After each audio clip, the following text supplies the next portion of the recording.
اور عظیمت والا شخص معاویہ رضی اللہ عنہ کو گورنر بنا سکتا تھا یا حاکم کسی علاقے کا بنا سکتا تھا؟ یقیناً نہیں، اور خود حضرت عمر رضی اللہ عنہ کے قول سے یہ بات ثابت ہوئی۔ تو پتہ یہ چلا کہ حضرت معاویہ رضی اللہ عنہ ایک سیاسی شعور رکھتے تھے، حضرت عمر رضی اللہ عنہ کی نگاہ میں عادل بھی تھے اور کتاب و سنت کے داعی بھی تھے۔ اور حافظ ذہبی رحمہ اللہ فرماتے ہیں جب عثمان رضی اللہ عنہ نے بھی ان کو اپنے زمانے میں مقرر کیا تھا، یہ گورنر مقرر کیا تھا شام کا، تو حضرت امام ذہبی رحمہ اللہ فرماتے ہیں حسبک بمن یؤمرہ عمر ثم عثمان علی اقلیم وهو صغر وَيَقُومُ بِهِ أَتَمَّ قِيَامٍ وَيَرْضَى النَّاسُ بِسَخَائِهِ وَحِلْمِهِ، کہ حضرت معاویہ رضی اللہ عنہ کے بارے میں کیا کہا جائے، اس سے بڑھ کر کے ان کی عظمت اور فضیلت کے لیے کیا بات ہو سکتی ہے کہ حضرت عمر اور عثمان رضی اللہ عنہ جیسی شخصیت نے ان پر اعتماد کیا، ان کی صداقت، شجاعت، فقاہت ان کے نزدیک ثابت ہوئی اور ان دونوں نے ان کو گورنر بنایا۔ مزید یہ کہ وہاں جہاں کے یہ گورنر تھے وہاں کے لوگ ان کی سخاوت، ان کی جو دریا دلی اس سے اور ان کی جو سنجیدگی تھی، بردباری تھی، اس سے راضی تھے۔ یہ انتقام نہیں لیتے تھے، تسامح سے، عفو درگزر سے کام لیتے تھے۔ تو حافظ ذہبی رحمہ اللہ نے کہا کہ ایسی شخصیت کے بارے میں کیا کہنا کہ جن کے اوپر عمر اور عثمان رضی اللہ عنہما جیسی شخصیت نے اعتماد کیا ہو۔ تو آپ نے دو صحابی کا تعامل دیکھا معاویہ رضی اللہ عنہ کے تعلق سے کہ وہ دونوں جو خلفائے اربع میں سے دو ہیں، عمر اور عثمان رضی اللہ عنہ، ان دونوں نے حضرت معاویہ رضی اللہ عنہ پر اعتماد کیا، ان کے ثقافت پر بھی، اور اس بات پر اعتماد کیا کہ یہ ایک ملک چلا سکتے ہیں اور عدل و انصاف کے ساتھ چلا سکتے ہیں، نیز یہ کہ اپنے ملک کی رعایا کو کتاب و سنت کے اوپر قائم بھی رکھ سکتے ہیں۔ اتنا بڑا اعتماد یقیناً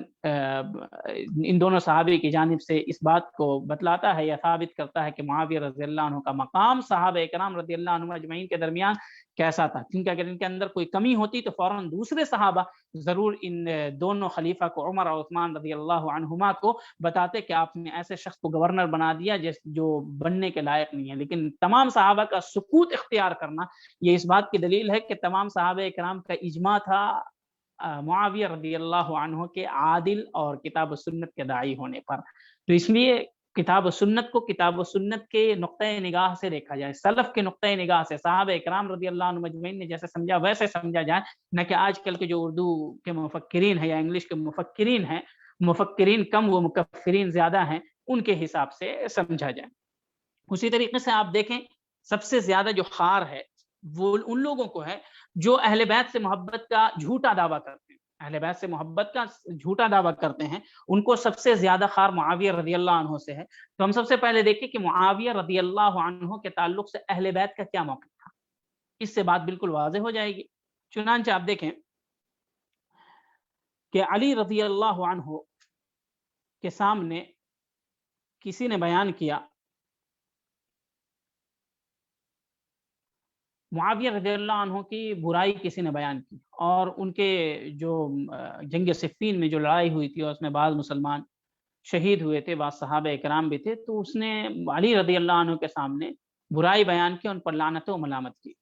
اور یقیناً یہ لوگ روافض، خوارج یا ایسے لوگ ہوتے ہیں جو اس زمانے میں بھی تھے، آج بھی ہوتے ہیں، آپ کے سامنے آ کر کے آپ کی جس سے کچھ ناچاقی ہے اور ان کا ذکر کر کے اور آپ کی محبت کو حاصل کرنے کے لیے ان کے اوپر لعنت ملامت کرتے ہیں، ان کو آپ کے سامنے غلط ثابت کرنے کی کوشش کرتے ہیں، اور ہم جیسے لوگ خوش ہو جاتے ہیں، ہاں بھائی یہ میرا بہت ہی شبھ چنتک ہے، ہمارا بہت ہی خیرخواہ ہے، اس لیے یہ اس کی برائی کر رہا، ہمارے سامنے اس کی برائی کر رہا ہے، تو میرا دشمن جو ہے یہ اس کا دشمن ہے، اس لیے یہ میرا دوست ہوا، یعنی دشمن کا جو دشمن ہے وہ میرا دوست ہوا۔ اس پر ہم عمل کرتے ہیں، حالانکہ یہ بالکل درست نہیں ہے۔ حضرت علی رضی اللہ عنہ نے اس کے جھانسے میں بالکل نہیں آئے حضرت علی رضی اللہ عنہ، اور انہوں نے کہا قتلایا وقتل معاویہ فی الجنہ۔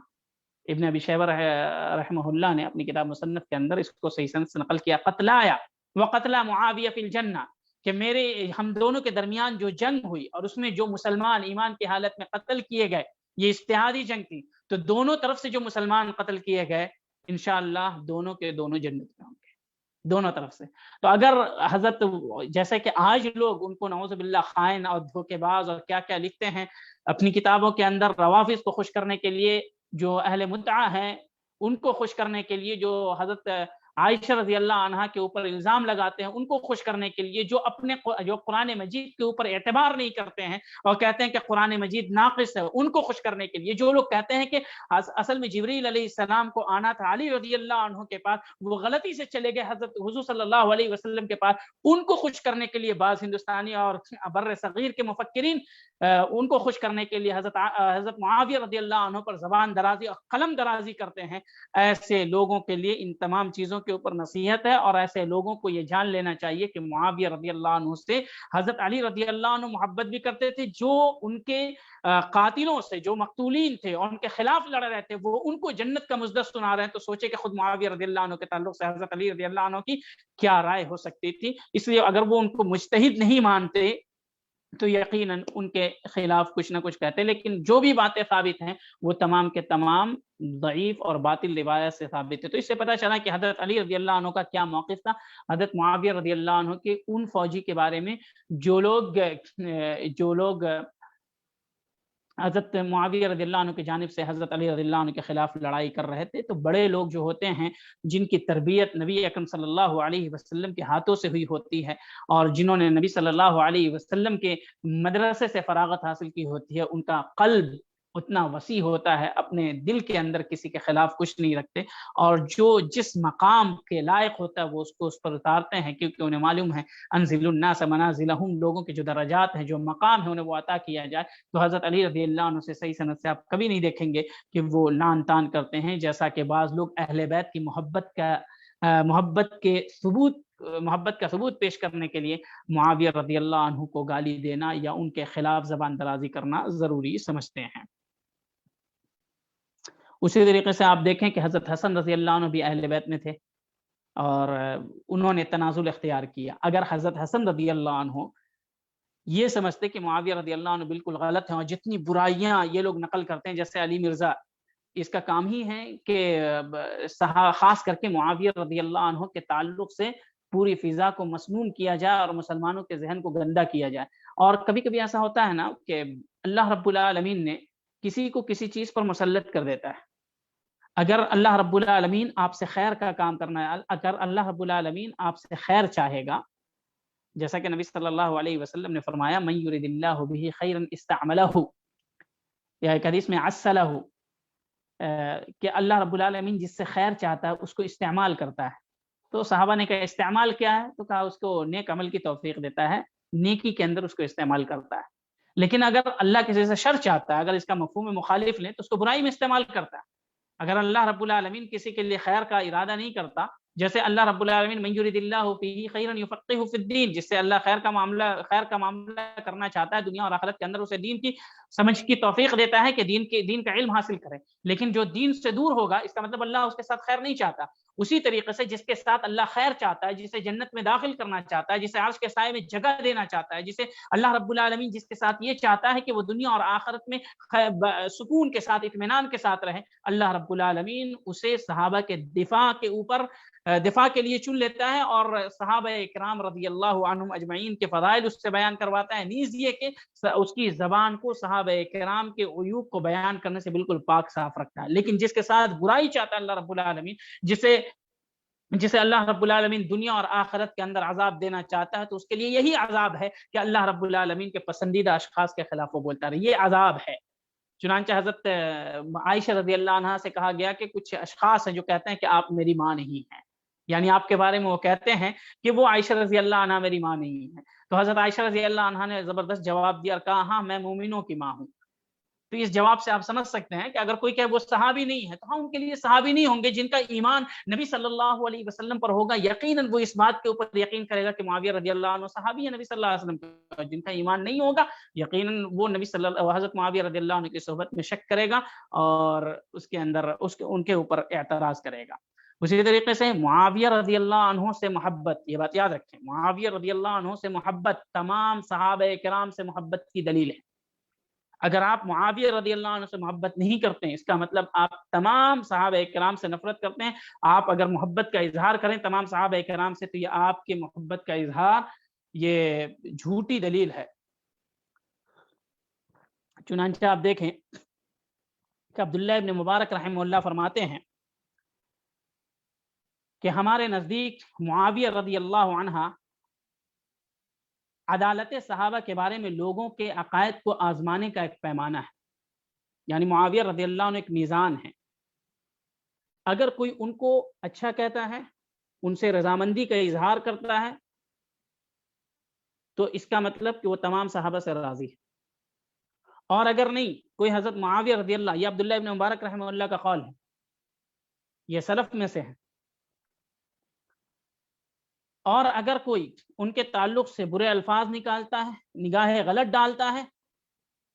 تو ہم یہ سمجھتے ہیں کہ ایسا شخص جو معاویہ رضی اللہ عنہ کے تعلق سے زبان درازی کرتا ہے، ان کے اوپر طعن کرتا ہے، یہ تمام صحابہ کرام رضی اللہ عنہم اجمعین کی فضیلت کا منکر ہے اور ان کے اوپر نگاہ غلط ڈال رہا ہے۔ یعنی معاویہ رضی اللہ عنہ پیمانہ ہے، یہ عبداللہ ابن مبارک رحمہ اللہ جن کی امامت اہل سنت والجماعت کے نزدیک مسلم ہے۔ اہل سنت والجماعت کے جو بھی ماننے والے ہیں مختلف مکاتب فکر میں، آپ ان سے پوچھ لیں امام عبداللہ ابن مبارک رحمہ اللہ کے تعلق سے، تو ان کی امامت ان کے نزدیک مسلم۔ وہ کہتے ہیں کہ جو کتاب و سنت سے اور سلف کے منہج کو سمجھ کر کے جو مجھے سمجھ میں آئی صحابہ کرام رضی اللہ عنہ مجمعین کے تعلق سے، وہ یہی کہ معاویہ رضی اللہ عنہ ایک پیمانہ ہے۔ اور ربیع ابن نافع الحلبی رحمہ اللہ فرماتے ہیں کہ معاویہ رضی اللہ عنہ مجمعین امت کے لیے، تمام صحابہ اکرام رضی اللہ عنہم اجمعین کے لیے ایک پردہ کی حیثیت رکھتے ہیں۔ جو اس پردے کے ساتھ چھیڑخانی کرے گا تو اس پردے کے اندر کی چیزیں کیسے محفوظ رہ سکتی ہیں؟ یعنی اگر کسی نے معاویہ رضی اللہ عنہ کو برا بھلا کہا تو گویا کہ وہ تمام صحابہ اکرام کو برا بھلا کہہ کر کے نبی تک پہنچنا چاہتا ہے، اور یہ وہ کام اس وقت تک نہیں کر سکتا جب تک کہ یہ معاویہ رضی اللہ عنہ سے، معاویہ رضی اللہ عنہ کو کے عیوب کو بیان کرنا شروع نہ کر دے۔ حافظ ابن کثیر رحمہ اللہ نے اس چیز کو معاویہ البدایہ والنہایہ میں نقل کیا ہے۔ خلاصہ کلام یہ کہ معاویہ رضی اللہ عنہ میزان اور کسوٹی ہیں ہمارے لیے۔ صحابہ کے تئیں جو ایمان اور عقیدہ رکھنے کا ہمیں شرعی حکم ملا ہے، ہم اسے اس میزان پر تولیں۔ اگر یہ پلڑا جھکتا ہوا نظر آئے کہ ہم معاویہ رضی اللہ عنہ سے محبت کرتے ہیں، تو گویا تمام صحابہ کرام سے محبت کی سرٹیفکیٹ ہمیں سلف کی زبانی ملتی ہے، اور اگر ان کے تعلق سے دل میں بغض و عداوت ہے تو اپنے ایمان کی اصلاح اور تجدید کرنے کی ضرورت ہے۔ اب دیکھیں معاویہ رضی اللہ عنہ کا مقام سلف کی نگاہ میں کیا تھا۔ تو معاویہ رضی اللہ عنہ کا جو مقام تھا اس کے تعلق سے میں چند اقوال نقل کروں گا، بہت سارے اقوال موجود ہیں اس میں۔ آپ دیکھیں کہ سعید ابن مسیب رحمہ اللہ فرماتے ہیں کہ جس کی موت اس حالت میں ہوئی کہ وہ خلفائے راشدین سے محبت کرتا تھا، عشرہ مبشرہ بالجنہ، یعنی جو صحابہ جن کو نبی اکرم صلی اللہ علیہ وسلم نے بیک وقت جنت کی خوشخبری دی تھی،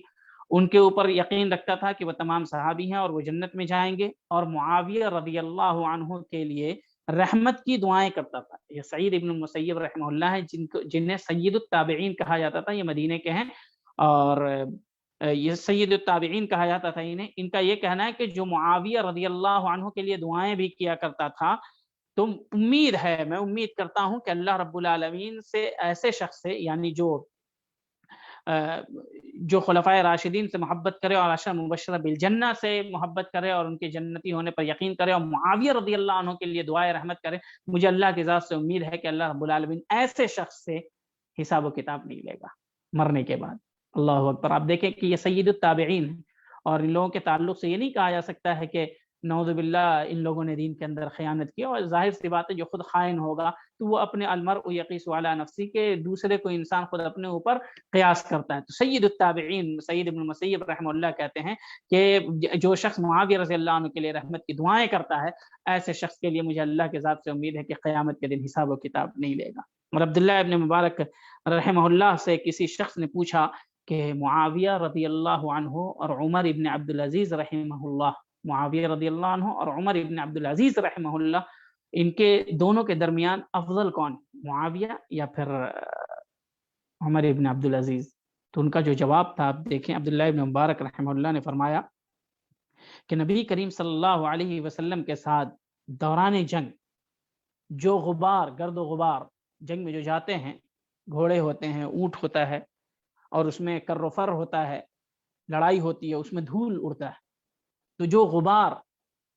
اس کر و فر کی وجہ سے، جہاد کی وجہ سے، گھوڑے کے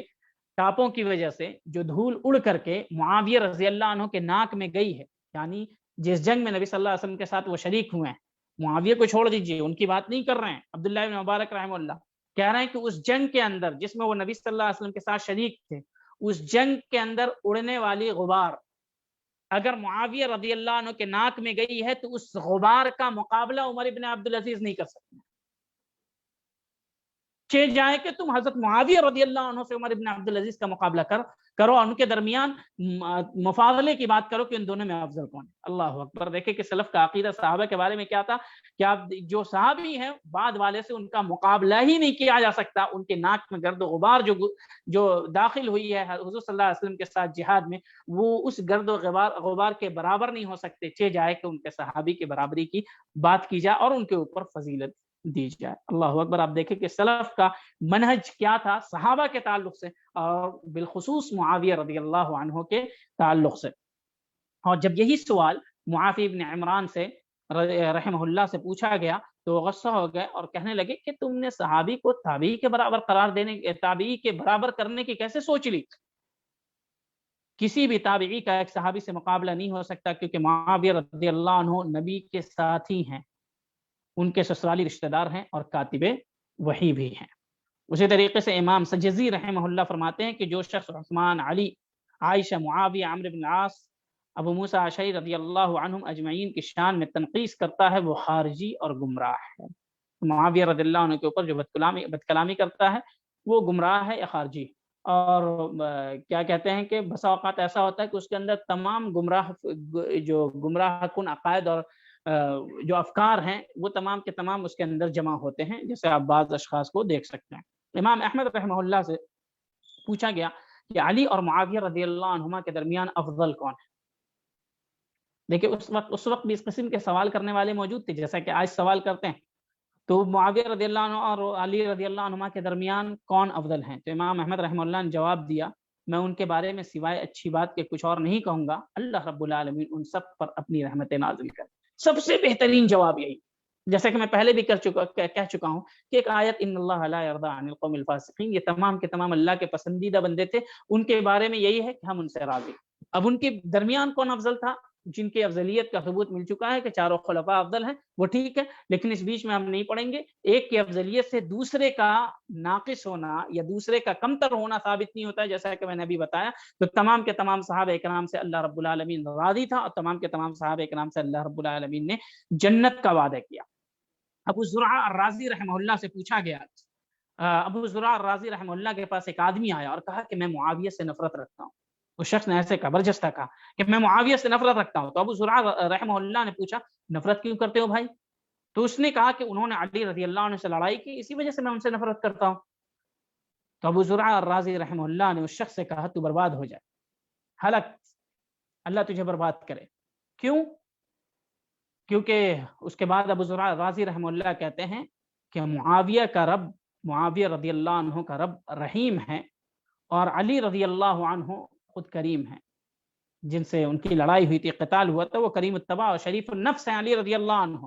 نیز ان دونوں سے اللہ راضی ہے۔ معاویہ رضی اللہ عنہ کا رب رحیم ہے اور جن کے وہ خصم ہوں گے، جن کے خلاف انہوں نے لڑائی کی، وہ خود کریم الطبع اور شریف النفس انسان ہیں اور ان دونوں سے اللہ رب العالمین راضی ہے، تو پھر تم کون ہوتے ہو ان دونوں کے بیچ میں دخل اندازی کرنے والے؟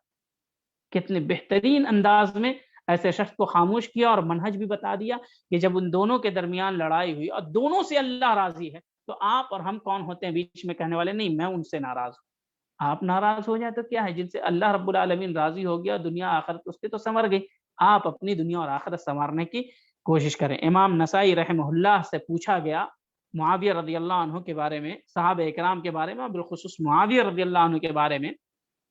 تو امام نسائی رحمہ اللہ پر بعض لوگ کہتے ہیں کہ وہ شیعہ تھے اور بعض لوگ کہتے ہیں کہ وہ حضرت معاویہ رضی اللہ عنہ کے خلاف کہتے تھے، حالانکہ یہ باتیں ان سے ثابت نہیں ہیں۔ انہوں نے خصائص علی رضی اللہ عنہ کے تعلق سے کتاب تالیف کی ہے اور اس میں احادیث کو جمع کیا، تو اس سے جیسا کہ میں نے کہا کہ ایک صحابی کی تعریف اور فضائل بیان کرنے سے دوسرے صحابی کا نقص لازم نہیں آتا ہے. دوسری طریقے سے حضرت امام نسائی رحمہ اللہ نے جو حضرت علی رضی اللہ عنہ کے تعلق سے خصائص علی بول کر کے کتاب تالیف کی، اس کا یہ مطلب نہیں کہ معاویہ رضی اللہ عنہ سے نعوذ باللہ نفرت کرتے تھے. چنانچہ جب ان سے پوچھا گیا حضرت معاویہ رضی اللہ عنہ کے بارے میں بالخصوص، تو انہوں نے ایک جواب دیا بہترین جواب. اسلام کی مثال ایک گھر کی طریقے سے ہے جس کا ایک دروازہ ہے، اور وہ دروازہ صحابہ اکرام رضی اللہ عنہم اجمعین ہے. چنانچہ جو صحابہ کو تکلیف دیتا ہے گویا وہ اس گھر کو برباد کرنا چاہتا ہے، اور جو دروازہ پر دستک دیتا ہے دراصل وہ گھر میں داخل ہونا چاہتا ہے. اور جو معاویہ رضی اللہ عنہ کو طعن و تشنیع کا نشانہ بناتا ہے، حقیقت میں وہ پورے صحابہ کرام رضی اللہ عنہم اجمعین کو مطعون کرنا چاہتا ہے.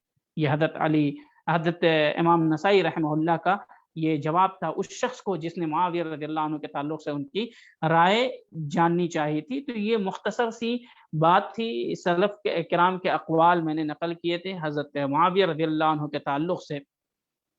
اور آپ کے سامنے یہ 4 باتیں گزری. اللہ کے نگاہ میں کیا مقام ہے حضرت معاویہ رضی اللہ عنہ کا، اسی طریقے سے نبی صلی اللہ علیہ وسلم کی نگاہ میں، صحابہ کی نگاہ میں، اور سلف جو ائمہ تھے جن کے امامت پر، ثقافت پر، جن کے علم پر، جن کے فضل پر، زہد و ورع اور تقوی کے اوپر امت مسلمہ کا اتفاق ہے، جیسے امام احمد ابو زرع الرازی اور اسی طریقے سے عبداللہ ابن مبارک، ان جیسے جو ائمہ جن کا ذکر میں نے کیا، ان تمام کی امامت اور ثقافت کے اوپر امت کا اتفاق ہے. ان کی رائے اور ان کے اقوال دیکھیں کہ کس طریقے سے معاویہ رضی اللہ عنہ کا دفاع کرتے تھے، اور ان کے دفاع کو تمام صحابہ کرام کا دفاع قرار دیتے تھے. اب ایک یہ شبہ لوگ پھیلاتے ہیں کہ حضرت معاویہ رضی اللہ عنہ کاتب وحی تو تھے نہیں. جیسے ہم لوگ دفاع میں کہتے ہیں کہ حضرت معاویہ رضی اللہ عنہ کاتب وحی تھے، اگر ان کے اندر کوئی بھی کمی ہوتی تو قرآن مجید کی کتابت پر نبی صلی اللہ علیہ وسلم کیسے امین بناتے؟ قرآن مجید کی کتابت کے لیے ان کو اختیار کیسے کرتے؟ تو نبی صلی اللہ علیہ وسلم کسی بھی کام کو جب کرتے تھے تو وہ اللہ کی مرضی سے کرتے تھے. جیسا کہ میں نے ابھی سورہ نجم کی آیت اس درس کے شروع میں ذکر کیا ہے کہ کوئی بھی کام اللہ رب العالمین کی مرضی کے بغیر نہیں کرتے. تو حضرت معاویہ رضی اللہ عنہ کا اختیار یہ بھی اللہ کی مرضی سے ہوا کہ انہیں کتابت وحی کے لیے مقرر کیا جائے. تو اللہ رب العالمین نے اور خود نبی اکرم صلی اللہ علیہ وسلم نے ان کے اوپر اتنا اعتماد کیا کہ انہیں ایسے بلند مرتبے پر فائز کیا کہ جو کتابت وحی کے لکھنے والے تھے، جو کاتبین وحی تھے، ان کی صف میں انہیں شمار کیا. تو کچھ لوگ کہتے ہیں نہیں، وہ نبی صلی اللہ علیہ وسلم کا خط لکھنے والے تھے، قرآن لکھنے والے نہیں تھے. اگر ان کی بات بھی مان لیتے ہیں تو اگر نبی صلی اللہ علیہ وسلم کے لیے صرف لکھنے والے ہی مقرر کر دیے جائیں کہ نبی صلی اللہ علیہ وسلم کی بات کو لکھیں، دوسروں کی بات پڑھیں اور دوسروں تک نبی کی بات لکھیں، تو یہ بھی فضیلت کی بات ہے. چہ جائے کہ ان کے لیے ثبوت ہے کہ وہ قرآن مجید وحی لکھا کرتے تھے. چنانچہ بعض لوگوں کا یہ کہنا ہے، جیسا کہ میں نے ذکر کیا ہے، تو دراصل یہ ہے کہ کچھ لوگوں کو اچھا نہیں لگتا کہ حضرت معاویہ رضی اللہ عنہ کو کاتب وحی کہا جائے. شان میں ان کے اضافہ ہوتا ہے لیکن تکلیف ان لوگوں کو ہوتی ہے. اب پتہ نہیں تکلیف کیوں ہوتی ہے. یا تو یہ اسلام کو پوری طریقے سے ماننا نہیں چاہتے ہیں کہ اسلام کے بعض مسائل کو، جیسے یہ ان کو جو علمانی فکر کے ہوتے ہیں انہیں اسلام کے بعض چیزیں اچھی لگتی ہیں اور بعض چیزیں بری لگتی ہیں، کیونکہ وہ ان کے منہج اور ان کا جو طریقہ کار ہوتا ہے، ان کی جو زندگی ہوتی ہے اس کے خلاف ہوتی ہے. وہ چن کر کے مانتے ہیں. تو ویسے ہی وہ صحابہ بھی کرتے ہیں، چن کر کے. چنانچہ آپ دیکھیں کہ منکرین حدیث نشانہ بناتے ہیں حضرت ابو ہریرہ رضی اللہ عنہ کو، اور بھی جو فرق باطلہ ہیں وہ نشانہ بناتے ہیں، کیونکہ حضرت ابو ہریرہ رضی اللہ عنہ نے جس قدر روایت نقل کی ہے، جیسا کہ میں نے ذکر کیا تھا، وہ روایت ان کے عقائد اور ان کے جو معاملات ہیں اس کے خلاف ہوتی ہیں. تو اگر ہم حضرت ابو ہریرہ رضی اللہ عنہ کو بولو، ان لوگوں کا ماننا ہے کہ اگر حضرت ابو ہریرہ رضی اللہ عنہ کو ہی نشانہ بنایا جائے اور ان کی شان میں کمی کی جائے اور ان کو غلط ثابت کر دیا جائے، تو ان سے جتنی بھی روایتیں ثابت ہیں وہ غلط ہو جائیں گی، اور ہمارے لیے جو معاملات ہے، جو ہمارے باطل عقائد ہیں، اس کو پروان چڑھانا ہمارے لیے آسان ہو جائے گا. تو یہی مقصد ہے صحابہ کرام سے یا بعض صحابہ کرام رضی اللہ عنہ اجمعین سے لوگوں کی نفرت کا. چنانچہ آپ دیکھیں کہ وہ حضرت معاویہ رضی اللہ عنہ حقیقت میں کاتب وحی تھے، یا پھر یوں ہی لوگ اہل سنت والجماعت دعویٰ کرتے ہیں ان کی شان میں بے جا مبالغہ کرتے ہیں. تو میں نے ایک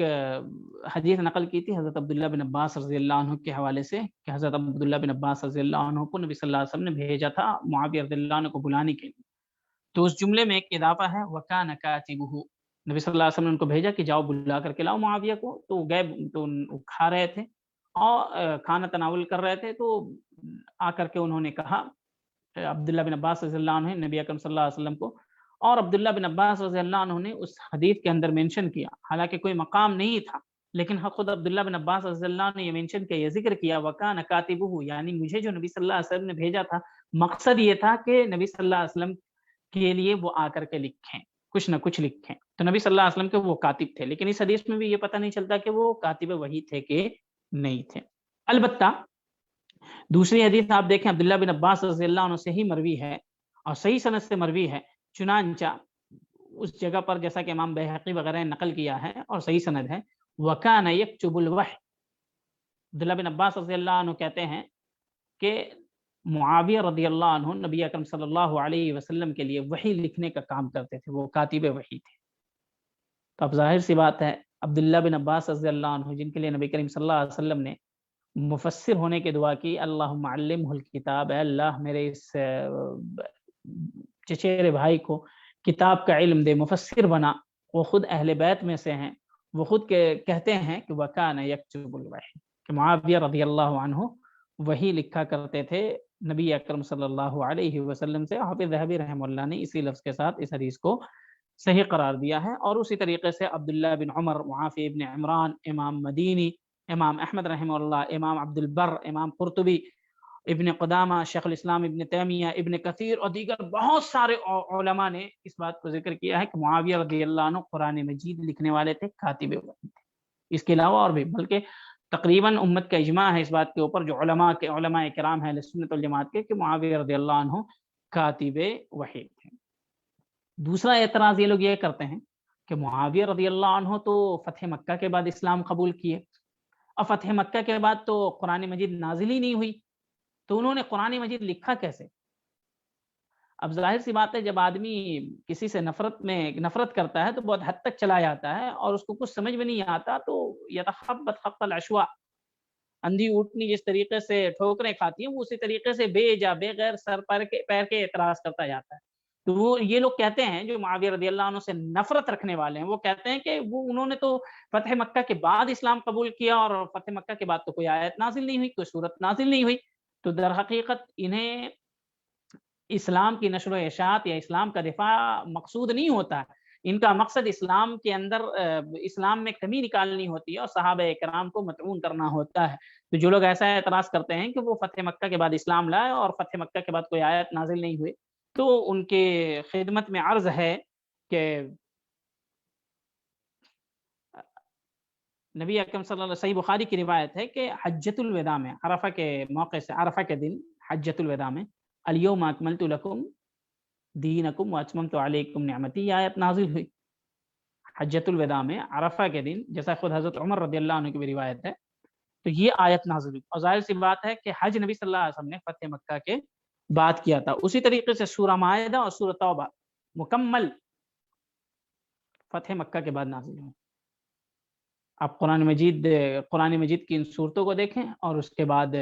جا کر کے اس تعلق سے جو احادیث مروی ہیں آپ پڑھیں، سورہ مائدہ، سورہ توبہ اور بھی کئی آیات فتح مکہ کے بعد نازل ہوئی۔ تو حضرت معاویہ رضی اللہ عنہ کو کاتبین وحی کے صف سے نکالنے کے لیے پوری ایڑی چوٹی کا زور لگا دیتے ہیں کہ وہ کاتب وحی میں ان کا شمار نہیں کیا جا سکتا، لیکن جسے اللہ رب العالمین شرف و فضیلت بخشنا چاہتا ہے، بخش چکا ہے، جس کی فضیلت کو، جن کے منقبت کو پوری امت مسلمہ تسلیم کر چکی ہے، تو چند بعض اشخاص جنہیں نہ علم ہے اور جنہیں نہ فقہ ہے، جنہیں نہ سمجھ ہے، جنہیں نہ صحابہ رضی اللہ عنہ مجمعین کے جہود کا علم ہے، وہ لوگ اگر صحابہ کرام کے خلاف، بالخصوص معاویہ رضی اللہ عنہ کے خلاف زبان کھولنا چاہیں گے، تو یقین جانیے کہ ان لوگوں کو دراصل روافض کو خوش کرنا مقصود ہوتا ہے، ورنہ اگر وہ اپنے بچوں کی، اپنے گھر کے اندر جو خواتین ہیں ان کی غلطیوں کے اوپر پردہ ڈال سکتے ہیں، تو جن صحابہ کرام کی غلطیاں، بالخصوص معاویہ رضی اللہ عنہ کے لے لیجیے، ان کی غلطیاں جو ہیں وہ ضعیف احادیث سے ثابت ہیں، اگر آپ کے بچے کی غلطی اور آپ کے گھر کے لوگوں کی غلطی صحیح سند سے ثابت ہو پھر بھی آپ اس کو چھپاتے ہیں تو ہمارے صحابی کی غلطی تو ثابت ہی نہیں ہے، اور جو آپ احادیث لاتے ہیں یا پھر جو آپ روایات لاتے ہیں وہ تمام کے تمام باطل و موضوع ہیں، آپ اس کے اوپر کیسے اعتبار کر لیتے ہیں؟ تو اس لیے اگر آپ کو صحیح مسلمان بننا ہے تو اللہ کی غلامی کرنا سیکھیں، نبی اکرم صلی اللہ علیہ وسلم کے حکموں کے غلام بنیں۔ غلام اعتراض نہیں کرتا ہے، کتاب و سنت کے جو احکام ہیں اس کے سامنے بلا چوچرا اپنے سر کو جھکاتا ہے۔ اگر آپ کے اندر اتنی سمجھ نہیں ہے تو اپنے سے بڑے سے سمجھ لیں۔ اگر آپ کو سمجھ نہیں آتی ہے کہ معاویہ رضی اللہ عنہ کے تعلق سے کیا بات کی جائے، ان کے تعلق سے ایسی ایسی باتیں ہیں، آپ کو سمجھ نہیں ہے تو آپ کو کون کہتا ہے کہ آپ اپنی زبان کو مشقت دیں، زحمت دیں کہ آپ ان کے خلاف کھولیں؟ آپ بڑے سے سمجھ لیں۔ اور ہم بڑے سے مراد ہم لوگ نہیں ہیں، ہمارے بڑے سے مراد سلف ہیں، خود صحابہ کرام حضرت عمر رضی اللہ عنہ سے پوچھ لیں کہ اے عمر رضی اللہ عنہ، جب معاویہ رضی اللہ عنہ کے اندر اتنی خرابی اور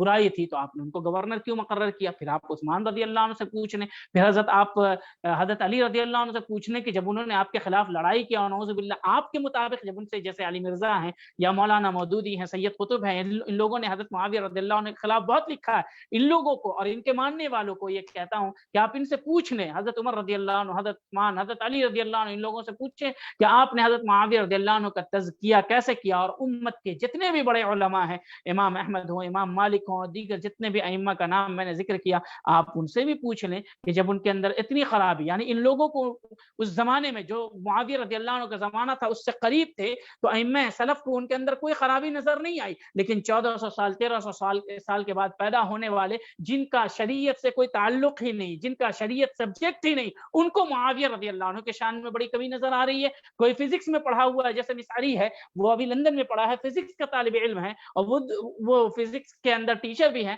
وہ حضرت معاویہ رضی اللہ عنہ پر لعن طعن کرتے ہیں، ان کے اوپر لعنت کرتے ہیں۔ اسی طریقے سے آپ دیکھیں سید قطب یہ جرنلزم سیکھا تھا انہوں نے، لکھنے والے تھے، دکھا رہے تھے، اور یہ معاویہ رضی اللہ عنہ پر طعن کرتے ہیں۔ مولانا مودودی کو دیکھ لیجئے، ان کا سیاسی تعلق تھا اور یہ حضرت معاویہ رضی اللہ عنہ پر کلام کرنے لگے، ان کی جماعت ایک تیار ہو گئی اور معاویہ رضی اللہ عنہ کے خلاف فضا کو زہریلی کرنے لگی۔ تو یاد رکھے کہ ہر وہ جو صحابہ کرام کے تعلق سے اپنی زبان کو اور قلم کو گندا کرتا ہے، اس کا شریعت سے کچھ بھی لینا دینا نہیں، چاہے وہ اپنے کلام میں، اپنی کتاب کے اندر ہر جملہ اور ہر سطر کو شریعت کے نام سے لکھے، کیونکہ اگر شریعت سے اس کا کچھ لینا دینا ہوتا، اللہ کی کتاب اور اس کے رسول کے اوپر اور نبی اکرم صلی اللہ علیہ وسلم کی احادیث پر اعتبار ہوتا تو اللہ رب العالمین اور نبی اکرم صلی اللہ علیہ وسلم کی احادیث پر، ان کے تعامل پر اعتبار کرتے ہوئے معاویہ رضی اللہ عنہ کی صداقت اور ثقافت پر اعتبار کرتا، جن سے رضامندی کا اظہار عرش والے نے کیا، اور عرش والے کو اللہ رب العالمین کو اگلے پچھلے تمام امور کا پتہ ہے، اور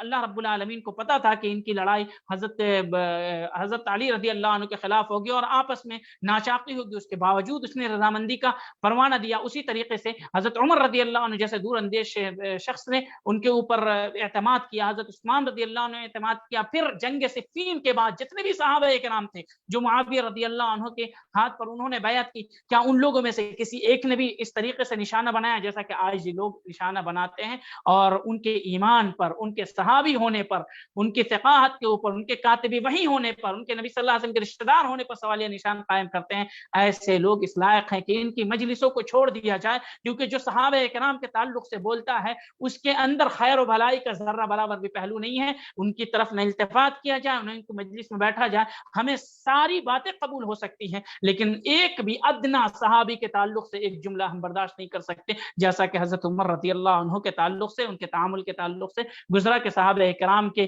دفاع میں وہ کس طریقے سے کیا کرتے تھے، کس طریقے کا موقف ان کا تھا۔ تو اس لیے اگر کوئی شخص صحابہ کے تعلق سے ایک جملہ بھی نکالتا ہے، اس کے اندر خیر و بھلائی کا ذرہ برابر بھی پہلو نہیں ہے، گرچہ وہ کتب ستہ کا حافظ ہو، گرچہ قرآن کی تمام تفسیر کو جانتا ہو، دنیا کا سب سے بڑا علامہ ہو، اگر وہ صحابہ کے خلاف ایک جملہ بھی نکالتا ہے تو دنیا کا سب سے بدترین شخص ہے، اس سے علم نہیں لیا جا سکتا۔ اللہ رب العالمین ہمارے سینے کو اور ہماری زبان کو صحابہ کرام کے تعلق سے